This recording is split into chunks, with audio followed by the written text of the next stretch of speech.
السلام علیکم ورحمۃ اللہ وبرکاتہ۔ معزز خواتین و حضرات، آج کل ایک عظیم الشان شخصیت کا چرچا سوشل میڈیا پر ہو رہا ہے اور گویا ان کا ذکر چھوٹے سے لے کر بڑے تک اور بڑے سے لے کے بزرگ تک اور بزرگ سے لے کے بچے تک ہر ایک کی زبان پر ہمیں ملتا ہے۔ جی ہاں، میری مراد کوہ وقار، مرد حریت، جویائے راز ہے یہ قدرت، گلستان اقدار مروت و اخوت، جامع تدبر و حکمت، متمکن معارج سعادت، مجمع بصیرت و بصارت، قدردان فنون و مہارت، ماہر جنگ و جدل، افتخار جوانان ملت، آشنائی فرائض قیادت، انجم تاباں از فلک آزادی حریت، پیکر عدل و شجاعت، واقف اسرار شہادت، امیر غازی ارطغرل بن سلیمان شاہ ترکمانی ہی ہیں۔ خاکسار دوستوں کے اصرار پر ان کا مختصر تعارف آپ کی خدمت میں پیش کرے گا۔ ارطغرل ترکی زبان کا لفظ ہے۔ ار کے معنی سپاہی یا ہیرو کے ہیں، جبکہ طغرل کے معنی عقاب پرندے کے آتے ہیں، جو مضبوط شکاری پرندہ کے طور پر مشہور ہے۔ بس ارطغرل کے معنی عقابی شخص یا عقابی سپاہی یا شکاری ہیرو کے بنتے ہیں۔ ارطغرل ترک اوغوز یا غز جو ترکی قبیلہ ہے، اس کی شاخ کائی قبیلہ کے سردار سلیمان شاہ کے بیٹے اور سلطنت عثمانیہ کے بانی عثمان اول کے والد محترم تھے۔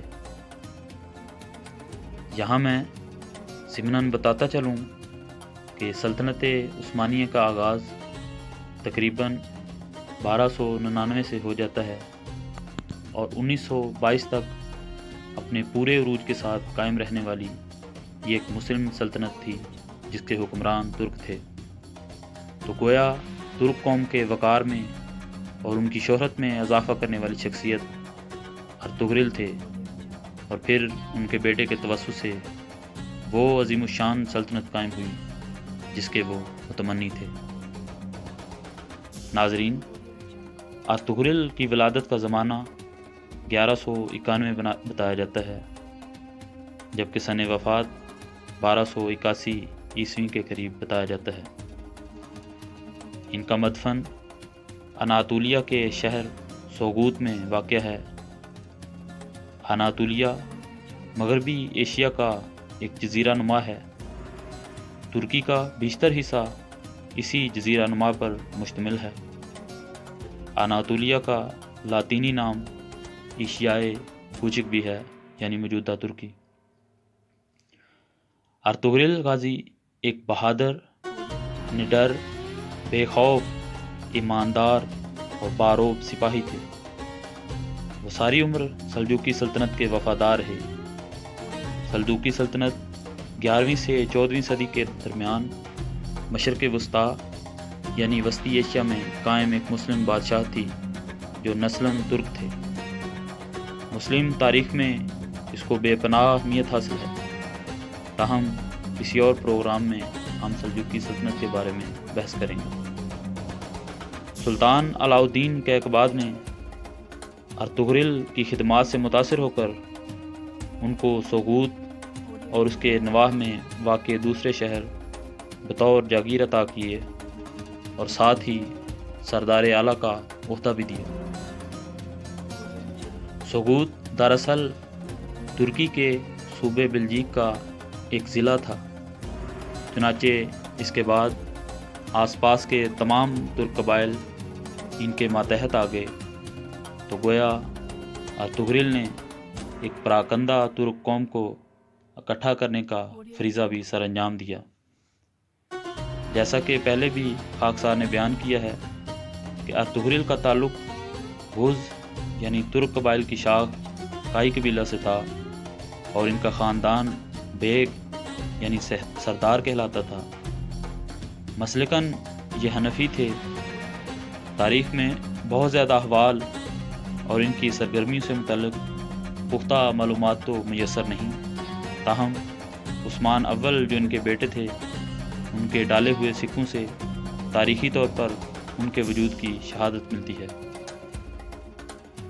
مجموعہ دستاویزات عثمانی جو کہ سلطنت عثمانیہ کے دور کے احوال و وقائع پر مشتمل ایک تاریخی ماخذ ہے، اس کے مطابق ارطغرل ترکمانی شاہ سلیمان شاہ کا فرزند اور کائی قبیلہ کا سردار تھا، جو منگولوں کے مسلسل حملوں کی وجہ سے اناطولیہ چلا گیا تھا۔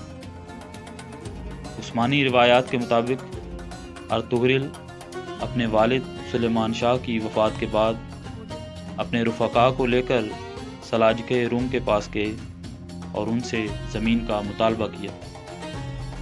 چنانچہ انہوں نے سوغوت کی زمین ان کے حوالے کر دی اور اس سرزمین پر پیش آنے والے واقعات بعد ازاں سلطنت عثمانیہ کی بنیاد کا باعث بنے۔ اسلام کی سربلندی کی خاطر ارطغرل اور دیگر عثمانی سلاطین کی مجاہدانہ سرگرمیوں کی بنا پر عموماً ان کے ناموں کے ساتھ غازی کا لقب لگا دیا جاتا ہے۔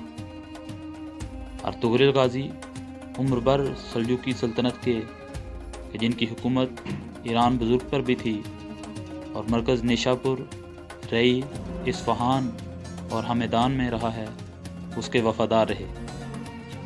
لیکن ان کی زندگی کے آخری ایام میں سلجوقی سلطنت اپنی آخری سانسیں لے رہی تھی اور منگول سلطنت نے پورے اناطولیہ یعنی موجودہ ترکی پر قبضہ کر لیا تھا، جو ان کے لیے سخت تشویش کا باعث تھا، اور ان کی آرزو تھی کہ ایک عظیم اسلامی سلطنت کا قیام عمل میں آئے۔